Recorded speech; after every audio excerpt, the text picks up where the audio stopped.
Happy Thursday. One more day for Friday, guys. And we're like, hoorah, hooray.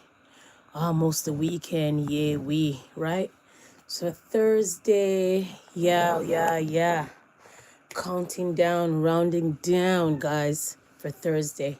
I hope your day has been well. I hope your week has been great so far.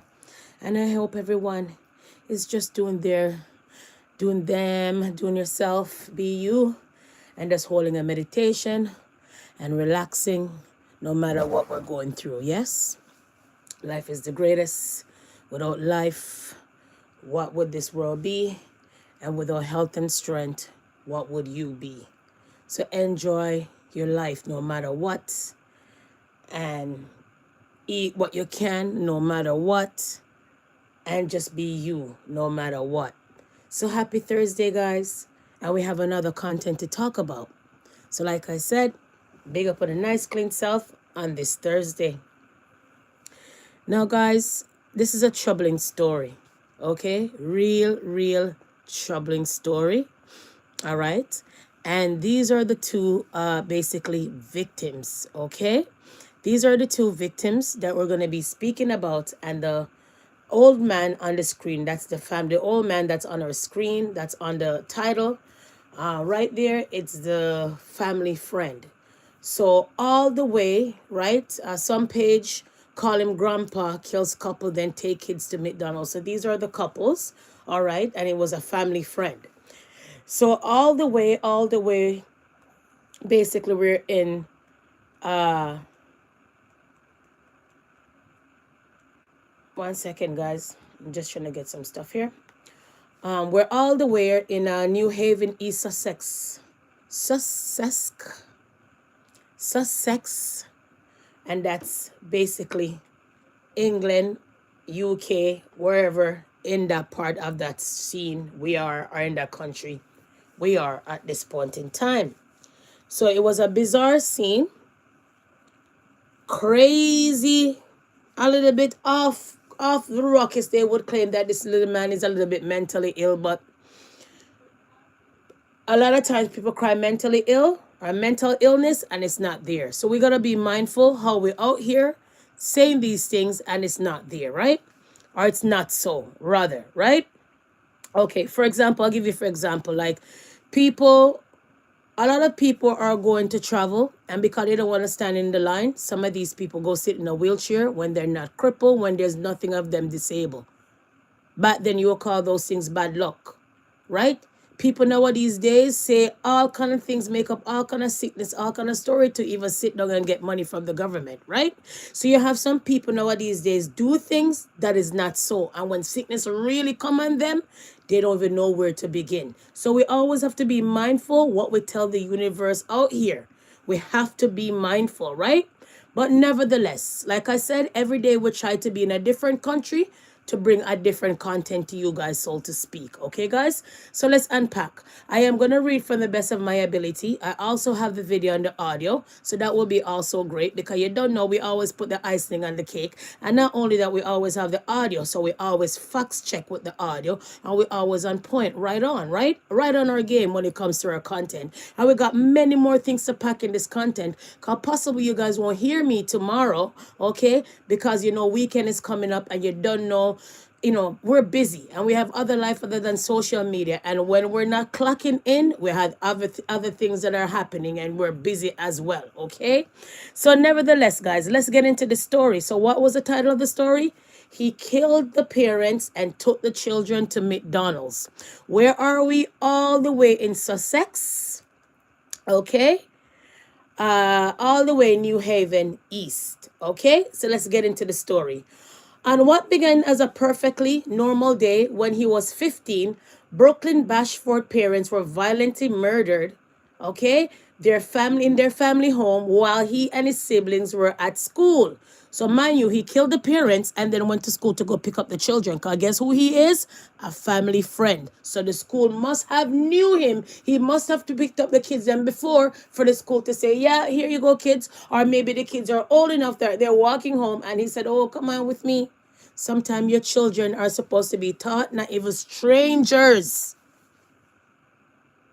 Not if you're a family friend. I believe if I call one of my kiddies right now and say to them, what happened when you were younger when so and so tried to pick you up? I always taught my children that from when they're younger, no matter who, I never tell nobody to give you a ride of nothing of that sort.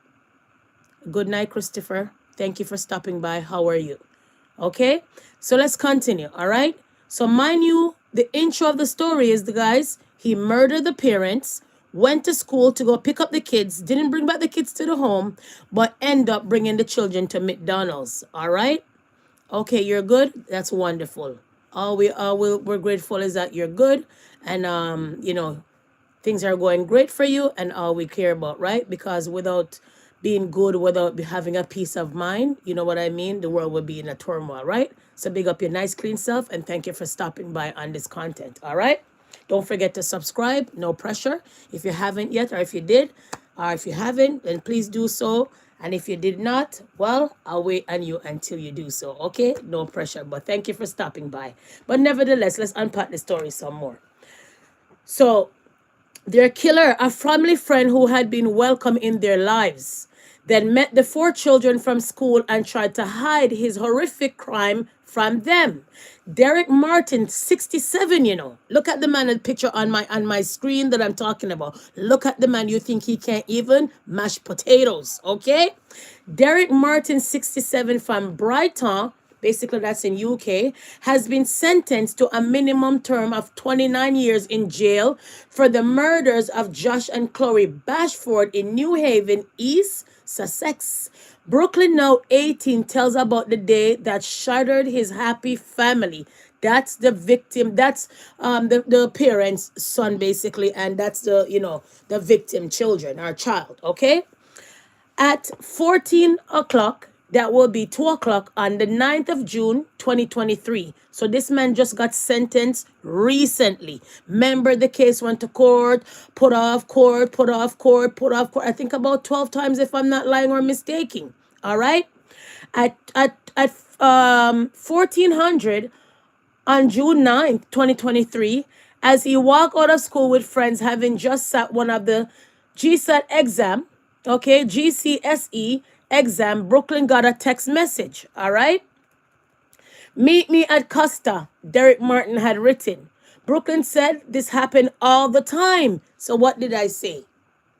Therefore, this is a family friend that was allowed to pick up these children. For me, it was less common than for my sisters, but it happened once or twice a week, he said.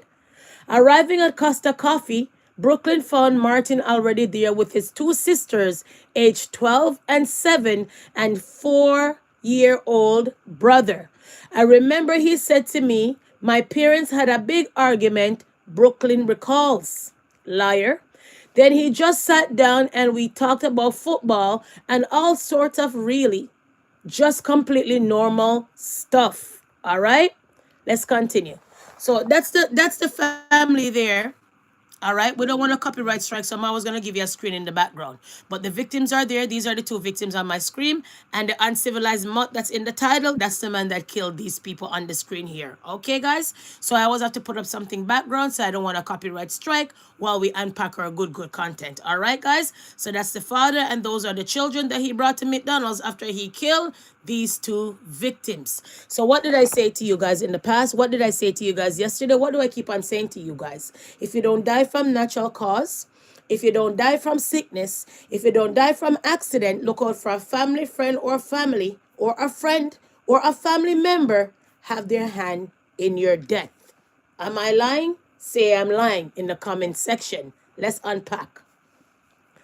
Martin was the ex-husband of Brooklyn's grandmother. The pair had divorced many years. So possibly this man been carrying grievance for the longest time. He and Chloe's mom, Elaine, had 4 children together before Elaine remarried and had Chloe. In recent years, after being released from prison to sentence for burglary, so he was even in jail for burglarizing the people in place, Martin had become closer to Elaine and his children and had formed a close friendship with Chloe. Brooklyn said gradually, occasionally, we were seeing more and more of him. He started taking my younger brother and sister to school. He would always turn up with coffee, all sorts, really. Okay? What the children didn't know that afternoon was just hours earlier, Martin had lost it and violently killed their mother in what he later told police was an argument about money. All right? Minutes later, as their dad just arrived home from work, he had killed him too. Judge of God. All right? So this is the uncivilized mutt. Like I told you guys, he's already on the title. So this man who looked like he can't mash potatoes basically killed those two young people. Killed the lady first and then killed the husband while he came in. Family friend that been around. Family friend that was married to somebody of one of theirs and in the family for a very long time. So let me utter again. If you don't die by natural cause, die by accident, die by sickness, look out for a friend, a family, a close person of you, of your close person to you who you had been friends with or stopped talk to or of any of that sort to have their hands in your death. Always somebody close to you. So be mindful nowadays days. The devil that you bring around you. All right? Let's unpack some more. After leaving Costa Coffee, Martin drove the children towards Newhaven and then assumed he was taking them home. Instead, he stopped at Sainsbury's and Martin got out of the car. Brooklyn said, I just saw him get out, run towards the corner, and a couple of seconds later, get back in the car. It was weird to me, but I didn't really think too much of it. Waiting in the back seat of the car, Brooklyn's 12-year-old sister was concerned that her mom hadn't replied to the text messages she had sent her earlier that afternoon. She sent a message to Chloe's phone asking, are you mad with me? So I guess she and her mom had a little scuffle or a little, how children and mom maybe go on.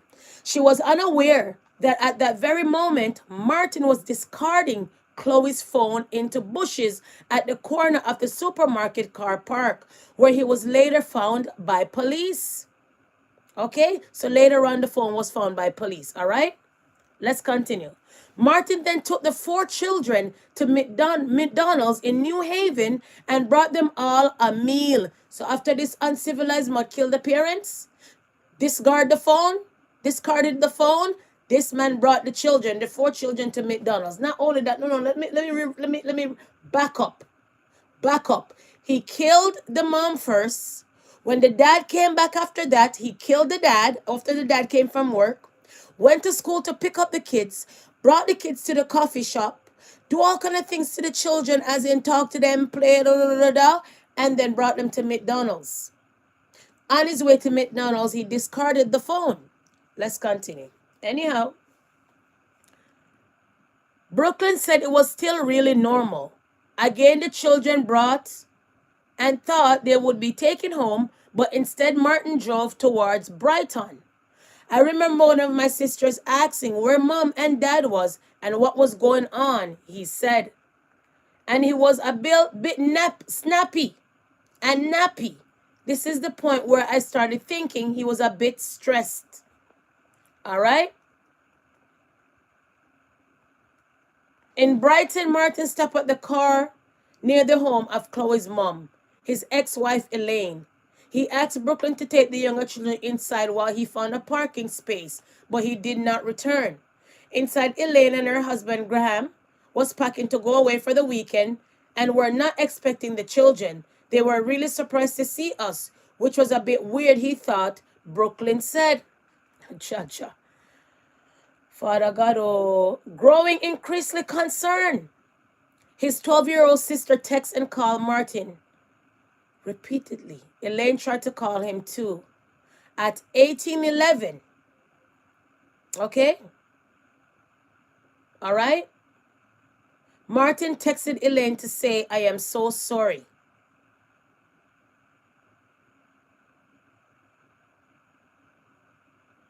Okay?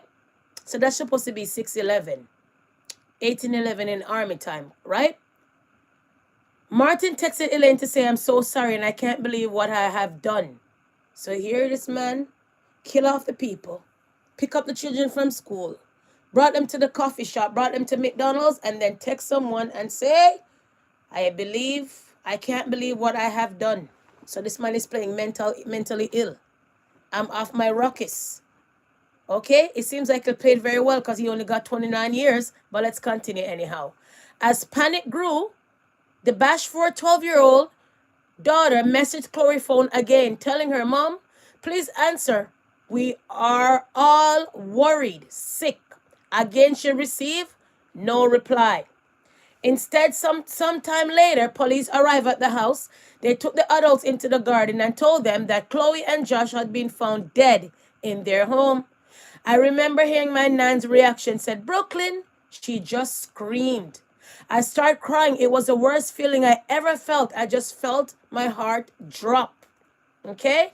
After dropping the children off at Elaine's, Martin had gone to the nearby shop and then sat at the beach, drink beers, and smoke cigarettes like a normal asshole. Sorry, my French.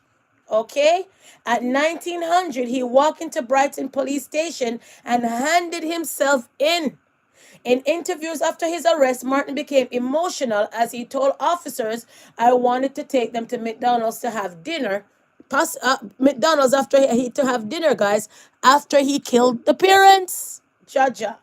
Then I wanted to take them home and look after them, but I couldn't. This is a family friend, you know.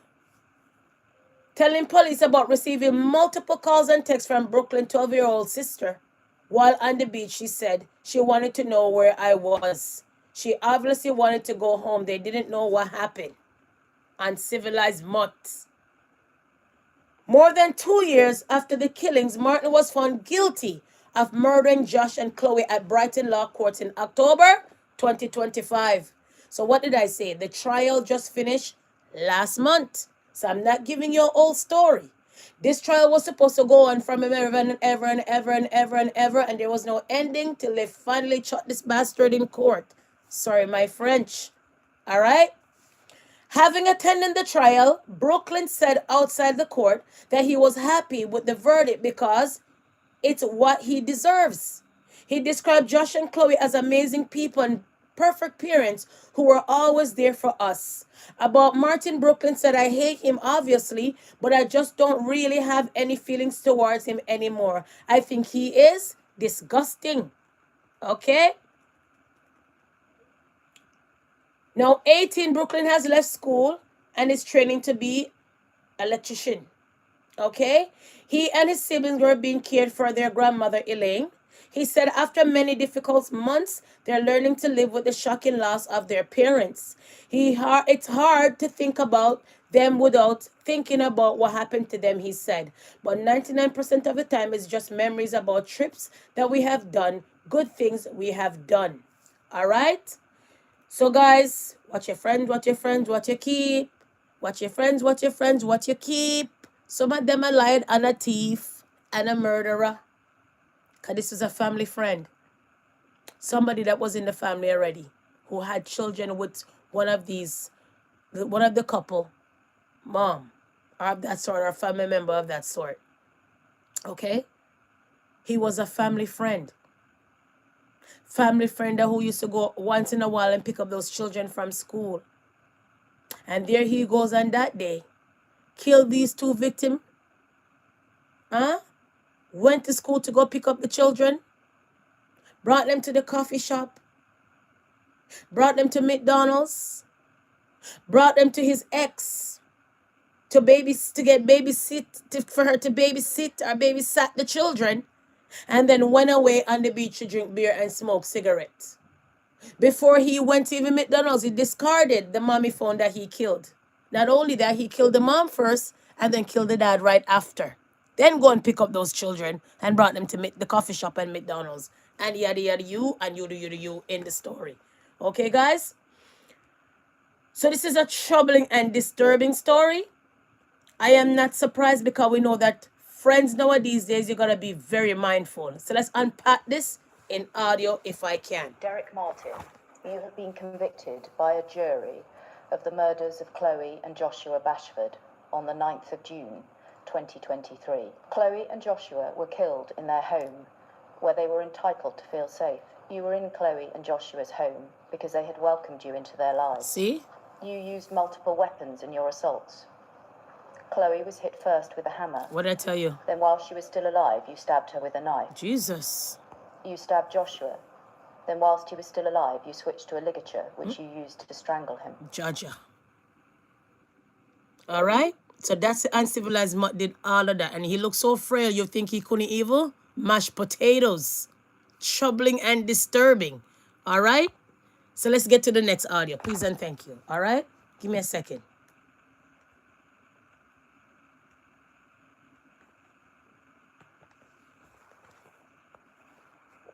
Good night. Listen.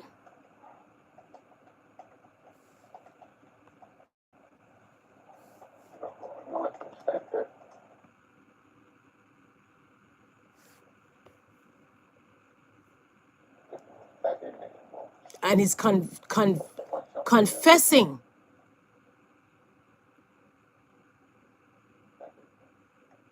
I pretend that he can't talk. Anyways. So let's get into some more stuff, please and thank you. And let's get into some more stuff. All right, guys? So I want to give you the real deal of the story, rather. And the story is disturbing and troubling for me, like I said. But what can we say? You got to be very mindful who you let in your circle and who you let around your children. Because people nowadays days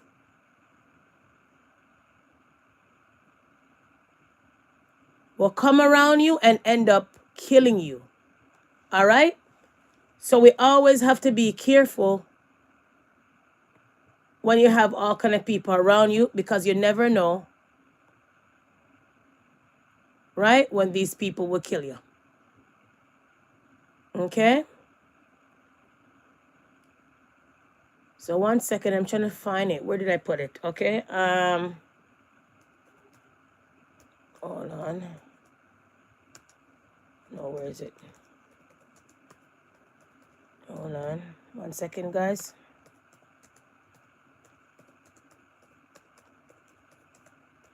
I have so much things in my email, so I have to type it out to see if it will just pop up more easy instead of me looking for it, right? Sorry, guys. All right. So much things in my email. Yeah, guys, so that's what I'm saying. So the man is a weirdo, but we're going to get to it quick and fast, all right? 1 second, 1 second.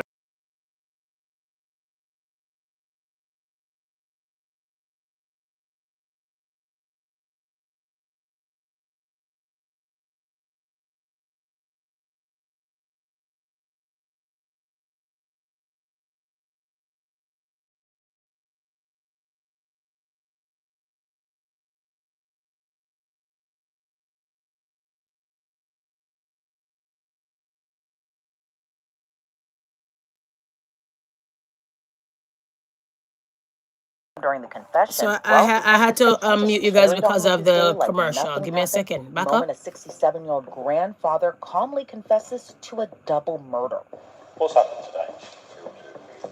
You've killed 2 people, okay? If you thought he was calm during the confession, well, detectives say he just carried on with his day like nothing happened. Told you. After the murders. We're breaking down everything we know so far as the British granddaughter and her... Okay, listen. We're in England for this crime. Told you we're in 67-year-old England. Eric Martin. So yesterday where we were in a different country yesterday, and now we're in England.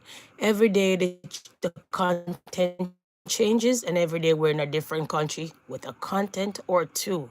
Okay, guys? So I told you we're all the way in England where this happened, where the uncivilized mob was a family friend, wipe out the mom and dad, and brought the children to McDonald's. So I read the story. I'm here to give you the audio and the video. So just listen to bring the story together. All right? And just waltzed into the Sussex police station after stabbing his ex-stepdaughter and her husband. Then after, he took their children to McDonald's as if nothing... And remember I said that he was already married to somebody already. So he's a close family friend and a close family to them. He was already in the family from the get-go. Let's continue. Remember I said so, right? Okay, let's continue. Nothing ever happened. First, Chloe with a sledgehammer from the head. With a sledgehammer, you know.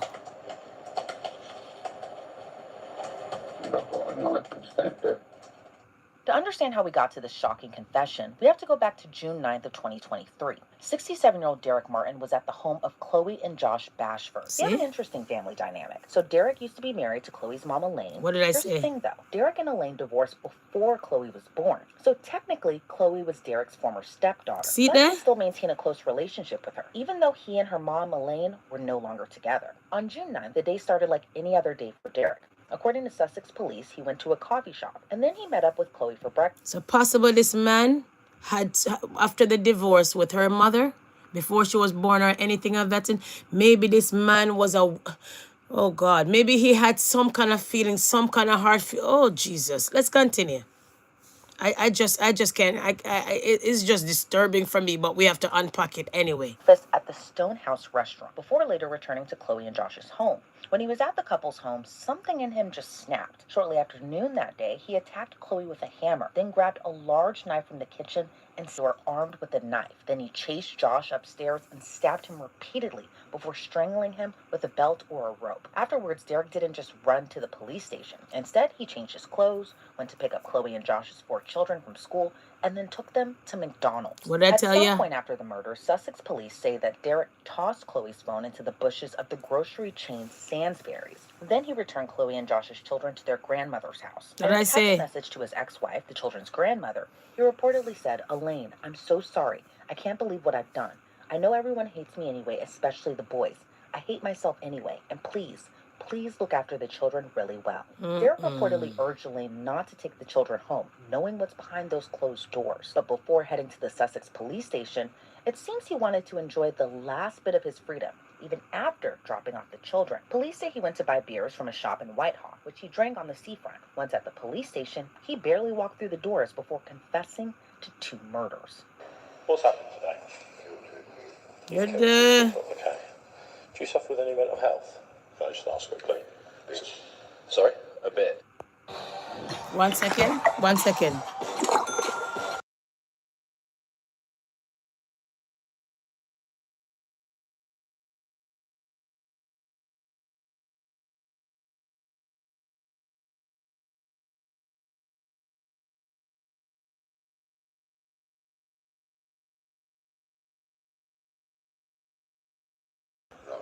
A knife? Have you got a knife on you? Right, so do you want to stand up for us? The time is now 7:12, okay? You're under arrest on the suspicion of murder times 2. Do not say anything, Harry may have a defence if you do not mention when questions, and then we should later align in court. Anything you do say may be given in evidence. The reason for this is that you stated you've murdered 2 people. Officers have attended your address and found 2 bodies. Okay? Yo! Necessities for your arrest will prompt an effective investigation by means of special warnings and a recorded interview, okay? Can someone be so wrong and strong that you walk in the police station to say, I killed 2 people? And you got 29 years in jail? Oh, England. Oh, England, oh. Remember the girl that he killed is a stepdaughter. Hey, this man is wicked, you know. Divorced from her mom. Hey, wicked, you know. So what do I always shout, guys, before we finish unpack the story? If you don't die by an accident, die by natural causes, die by sickness, look out for a family friend or family or a close friend have their hands in your death. Okay? Let's unpack. Prevent any further harm and your loss. You understand all that? Okay. As you heard from the body cam, officers went over to the Bashford home where they discovered Chloe and Josh's bodies. Then Derek gave detectives shocking details of how he killed Chloe and Josh. You're there. Listen.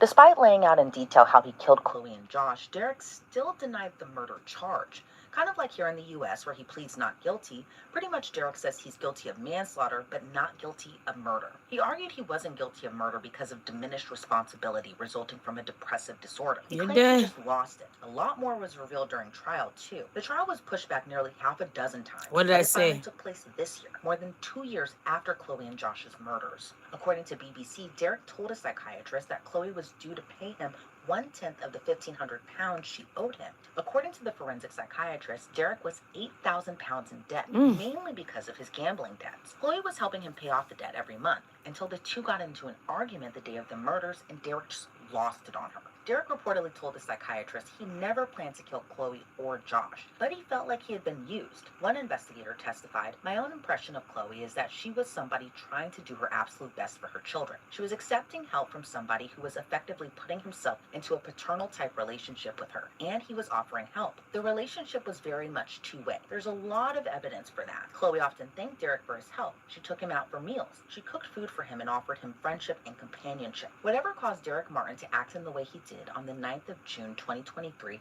my own view is that it was not about money." In late October, Derek Martin was found guilty of murder. According to BBC, the jury unanimously found him guilty on both counts of murder after 5.5 hours of deliberation. There's so much to break down with this case, and I'm joined now by criminal litigation attorney Nick Brett. Nick, thank you so much for joining me today. Let's start first with this confession. How often have you seen a man just walk into a police station and confess to killing 2 people?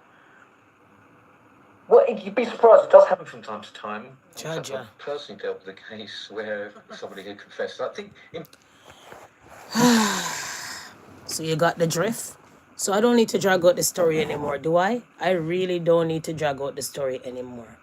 So right there and then people were just going to kiss her teeth literally and pass. Next. What a horrible and terrible story.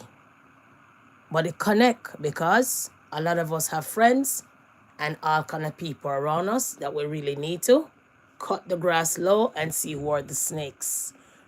Be mindful and be careful who you have around you, please. And thanks, because you never know when the devil will be upon them or when the devil would strike. From there, guys, we're going to run from England and we're going to end up in Mexico with this mayor end up get decapitated. Basically, they claim possible Oscar, you on a sent vacation. us a couple of 2 or 3 folks. It's amazing to me, Oscar, because you come on here, you put your life at risk, you report on this. You had State Senator Lily Tellez on, who's calling out the cartels. We have 3, and we'll go through one at a time. We're going to put a picture up, Mayor Alejandro Arcos. The mayor. Oscar, tell the folks what happened to this man. Well, it has been a hard week. It has been a really difficult week in Mexico. He was brutally assassinated. During this week, several political figures have been assassinated, and the violence keeps escalating. And what has been happening in Mexico is that the people are completely upset. The cartel and the organized crime are, they're doing this. And the actual government, it is only releasing statements saying that it's illegal. The president of Mexico said that it was illegal to go against a war against the cartels. That basically tells us who has... Stop there. Say that again. Scheinbaum has said it's illegal for the government to go against... Tell us about that. Yes, it was statements, and it was a completely shocker after the mayor, Carlos Manzo, was assassinated. On the next morning conference, they were pressuring her to go to war against the cartels, and she said it is illegal to go to war against the cartels. We knew that kind of response was going to come, but we did not know that she was going to be that blunt to say it, and it actually tells you who runs the country. Is there any sort of constitutional... Wow. Do you hear that? It says you can't go after cartel. So do you hear that, guys? So we're going to leave those things and leave it and run past. Like really run like Usain Bolt and run like Flash. Pass. Okay, please and thank you. Okay, guys, from there, we want to talk about some other things, all right? From there, guys, we want to talk about... One second, I'm trying to see what I want to really put up here. Okay, let's go to rapper SMY Little Ken speak about getting shot in his eye. Let's go Baton Rouge. Let's go from Mexico. Let's go to the States, basically. Baton Rouge for a second, all right? Y'all see what we got on Street News TV? Got the man's face, man. What it do, fam? Got shot in his eye now, guys. Let the people know where you from, though. Shit, hold up. Field time, shit, you know, Skyline, baby. What city you say? Baton Rouge. So, That rack. You know what it is. why they call Baton Rouge that rack, though? Shit, it could be a lot of reasons why they call it bitch that rack. Huh? So this man was shot in his eyes. He's supposed to be a so-called rapper. You know what I'm saying? So he's talking about when he got shot in his eye and how he got shot in his eye. I'm from Skyline, Field Town. For sure. How old are you? I'm 24. Hey, how was it growing up in Baton Rouge, though? Shit, hard. Still hard to this day, for real. What were some of your struggles growing up? Shit. Trying to find a way to make money, trying to get into shit.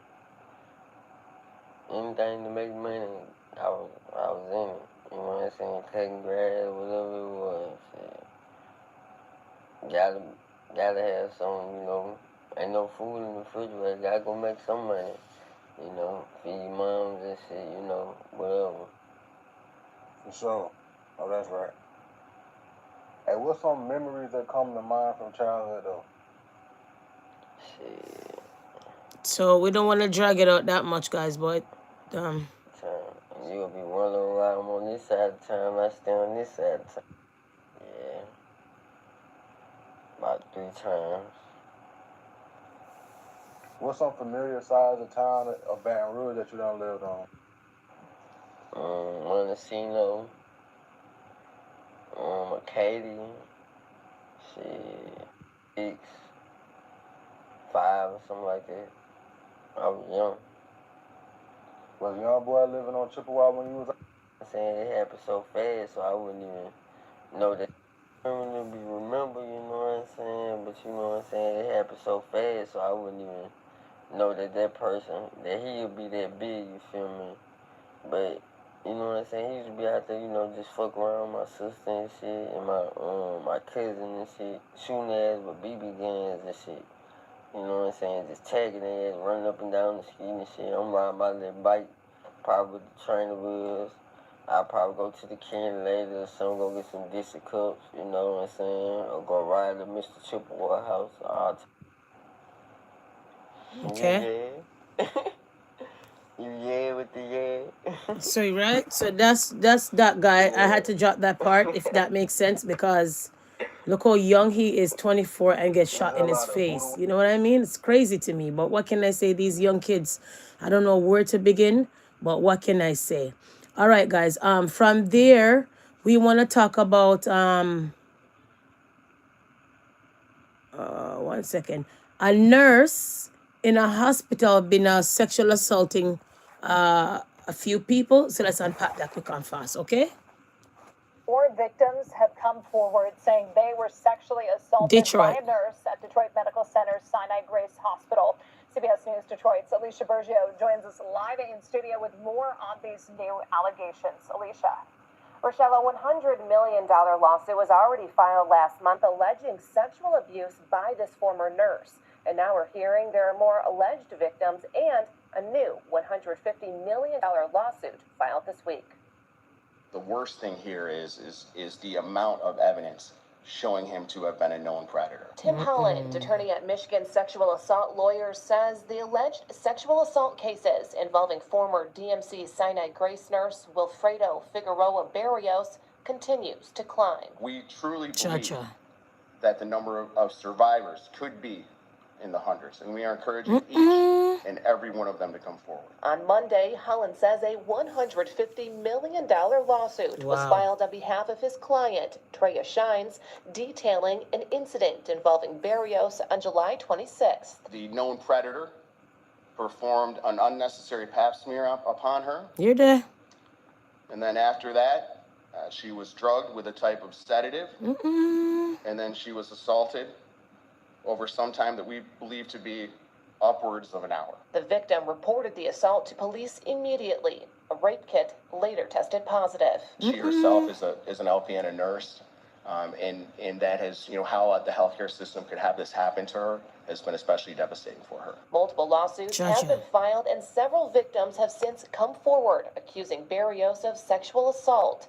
Documents even reveal a criminal history. You're there and working at the hospital. Grace had to know Barrios was a predator. See there? These assaults So that's why they did the million Lawsuit. lawsuit. See there? That they knew, or at a minimum should have He's known, not supposed to be working there. We think it's going to be absolutely insurmountable for Sinai Grace.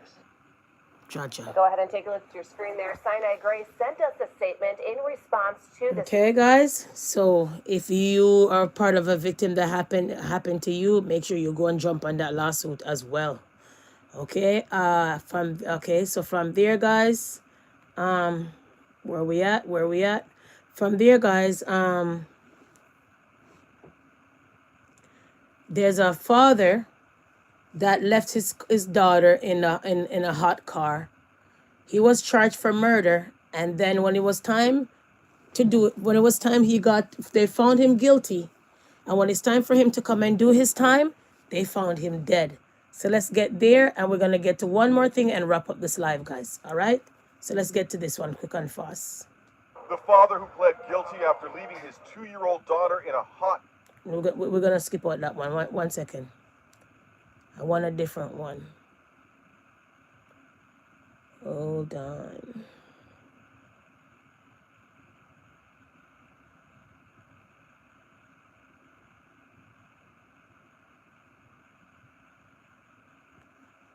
Let's get to this one. Good afternoon. Thank you for joining us. I'm Monica Garcia. The Pima County Attorney's Office is now confirming that the Miranda father who pleaded guilty to the murder of his 2-year-old daughter after leaving her inside of a hot car took his own life. It happened this morning just before he was supposed to be taken into custody.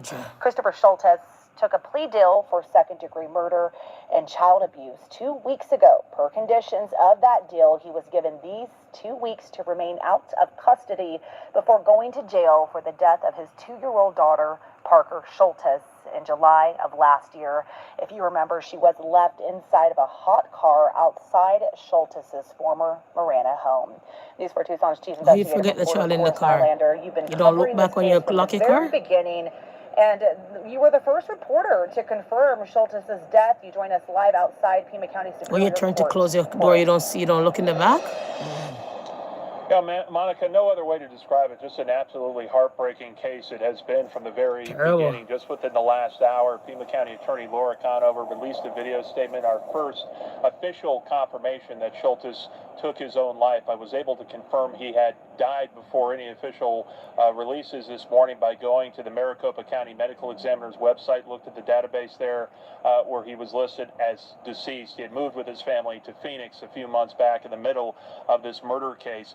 Schultes was supposed to make his way down here to Pima County Superior Court this morning at 9 o'clock for a hearing where he was to be taken into custody per his plea agreement that he made 2 weeks ago. He didn't show up. As soon as the judge entered the courtroom, I could see something was wrong. Schultes' attorney and the prosecutors seemed very concerned. Someone whispered into the judge's ear, and her demeanor quickly changed. She ordered a brief recess. After I'd estimate about 5 minutes, she returned. They made no mention of Schultes' absence.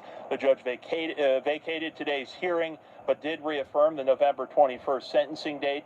I followed Deputy County Attorney Kim Hunley into the hallway. She seemed very emotional. I asked her what had happened. She told me at that time it was unexpected this morning, and that her office will send more information later. Of course, now we have received that information confirming that he took his own life. But I spoke with the guardian of... So we don't want to drag it out. So imagine that you left your daughter in the hot car out of your house on the driveway. So when you got in the house, you didn't hear the baby. You didn't realize that she's not there. And when you're coming out of your car, how do you come out of your car? Back ways? Is it backwards? You come out of your car? Aren't you not supposed to come out of your front of your car and automatically you can see the back seat and the car seat? Oh, I can't understand how people leave children in the car. But anyway, if they thought it was an accident, they won't find him guilty and all that sort. So obviously there's something wrong. There's something really wrong there. But what can we say? All right.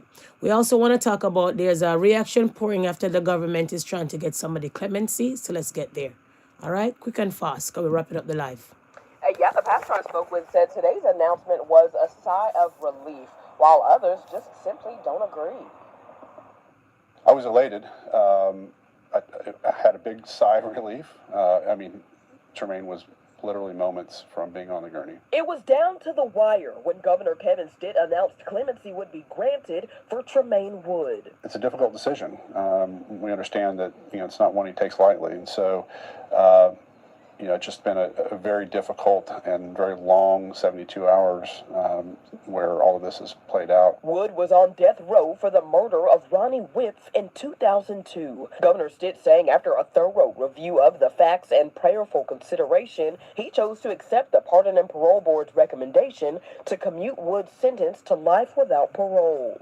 I was in the chapel praying at the moment when I got the alert that the governor had granted clemency, and so instead of killing, they give him life without parole. Attorney General Gettner Drummond, who's running for governor, said he was disappointed in Stitt's decision today, pointing to a list of crimes he says Wood committed even while locked up. I'm disappointed that the governor granted clemency. There's no doubt. I think that the governor is going to regret this decision when the next victim falls at the hands of Tremaine Wood. This is a day So that for means you can't celebration. change.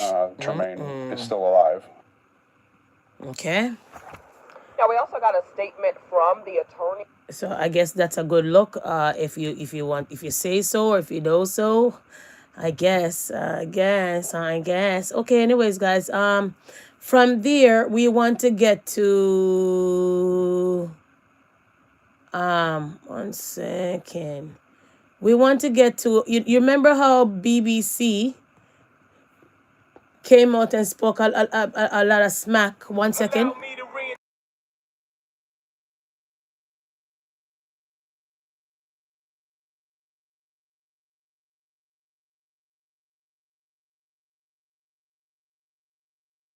I had to mute you guys, right? Commercial. To Donald Trump over the editing of a speech which appeared So remember how BBC was called up by Donald Trump that they're going to be sued for editing some kind of speech? Well, they came back and lapped their tails. They came back and put their step basically in their mouth. They put their foot in their mouth. Ouch. So now they had to come out and apologize to Donald Trump. So let's unpack.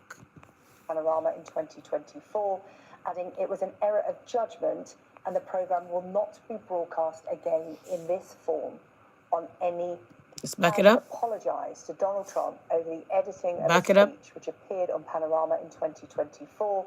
Back it up. Has apologised to Donald Trump over the editing. We're just hearing that the BBC has apologised to Donald Trump over the editing of a speech which appeared on Panorama in 2024, adding it was an error of judgment and the programme will not be broadcast again in this form on any BBC platform. So that's the BBC apologising directly to the President of the United States over the editing of a speech that appeared on Panorama in 2024. But Emma, by the sounds of it, there might be another apology to make. Yeah, so that was the one that's caused such a furore over the last week or so. That resulted So you see, on guys, so Donald Trump has more power than what you guys think. Anyways, guys, wrapping up this live, please and thank you. Thank you for stopping by and all of those good things, all right? So we want to talk about this here. Kendrick Lamar just surpassed Drake for the highest crossing rap tour in history, right here. So Kendrick Lamar now holds the distinction of having the highest grossing rap tour of all time, surpassing Drake. On Wednesday, November 12, Box Scores reported Service Touring Data released the latest numbers for Kendrick Lamar Grand National Tour. According to their numbers, K-Dot and SZA's massive jaunt has crossed and all of them money there and all of that and all of that and all of that. Millions and all of that and all of that. So I guess that's a good look for Kendrick Lamar after all this time, him and Drake, right? Right. What else we want to talk about? I think that's it, guys. Okay, let's talk about this right here. So, guys, I don't know if you guys know this good figure skater, okay? She was away taking care of her mom, and they end up robbing this girl house and take all her gold medals. So look up that story when you could get a chance. They took her, she was out looking after her mom because her mom is dying from cancer, really sickly. And they end up robbing her house and took all her gold medal. This is an Olympic figure skater. Nowadays, there's women don't want to be figure skater and all of those good things and all of this, okay? If you didn't know, now you know, all right? From there, I think that's it, guys. I think I'm not going to give you guys anything more. I think that's it. That's it. But guys, thank you for stopping by. It's a pleasure as always. Please subscribe. Don't forget to turn on your notification bell so when I come on live or drop a short or drop a video, you know I did so or do so. Big up your nice clean self. Tomorrow's Friday, almost weekend, so we cannot wait. But nevertheless, guys, stay humble, be peaceful, and stay good with your ambitious self. And until we meet again, I'm out.